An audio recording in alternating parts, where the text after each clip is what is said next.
आप सभी को नमस्कार। अपने YouTube channel the Guru Bharat sir पर देखो, मोटिवेशन के तहत मेरे को एक कहानी याद आई थी, तो मुझे लगा कि आप लोगों के साथ मुझे ये साझा करना चाहिए था। ये साझा करना चाहिए।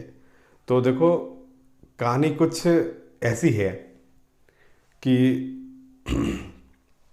एक लड़का होता है जिसके बचपन में माँ गुजर जाती है।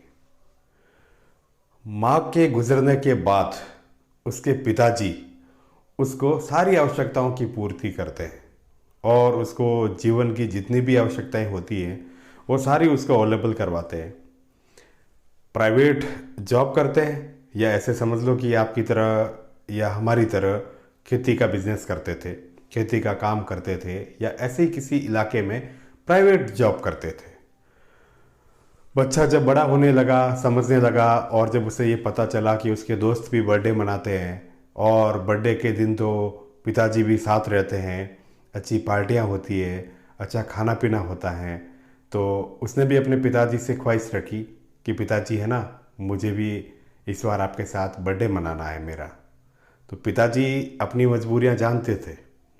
तब उन्होंने कहा कि बेटा, मैं पूरी कोशिश करूंगा कि तेरे बर्थडे के नियत समय पर मैं आ जाऊं, लेकिन फिर भी अगर मैं ना आ पाऊं तो तू एक बार फ्रिज को खोल देना या फ्रिज को देख लेना।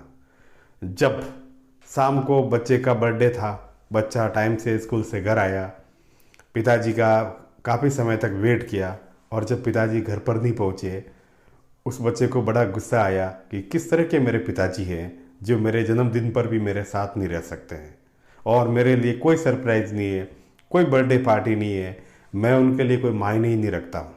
लेकिन उसे अपने पिताजी की सीख याद आई कि बेटा, एक बार फ्रीज का डोर ओपन करना।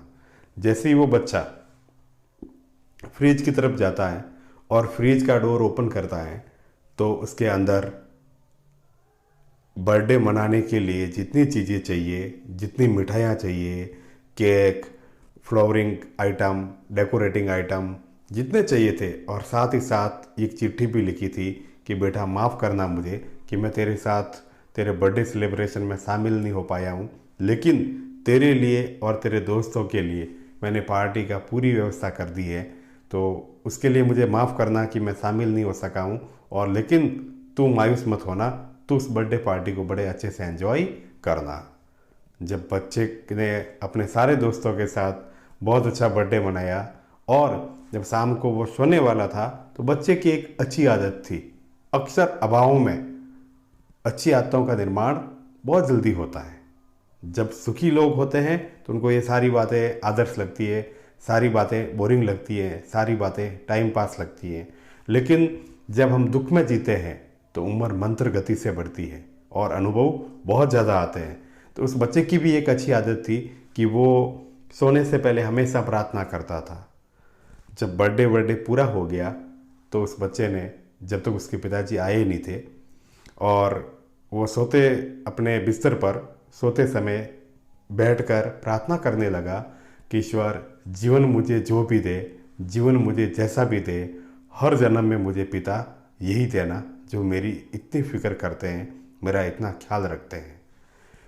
पास वाले बिल्डिंग से या पास वाले कमरे में तब तक उसके पिता पहुंच चुके थे जब उन्होंने अपने बेटे की ये ख्वाहिश सुनी कि मेरा बेटा मुझे इतना अच्छा मानता है।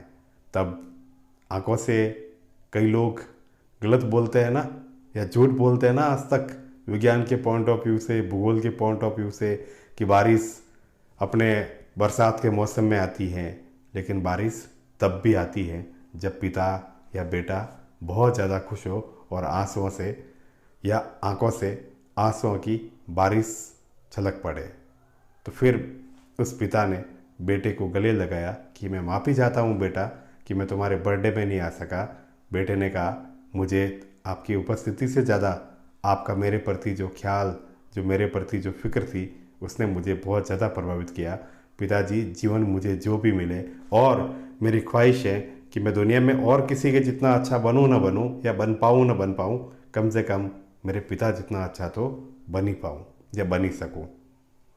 तो आप भी कोशिश करना, आपके भी पिताजी कहीं ना कहीं कभी न कभी इसी दौर से गुजर रहे होंगे, ऐसे ही अपने जीवन को जी रहे होंगे और आपके सपने, आपकी ख्वाहिशें पूरी कर रहे होंगे।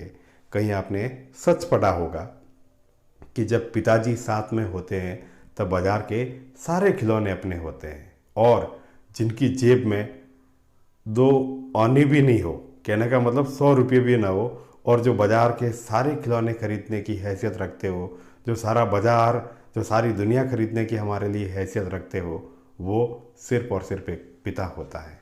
तो कम से कम अगर आपका पढ़ाई में मन किसी और वजह से ना लगे तो अपने पिता के लिए तो ये कोशिश करना ही करना। शुक्रिया कहानी सुनने के लिए। नमस्कार।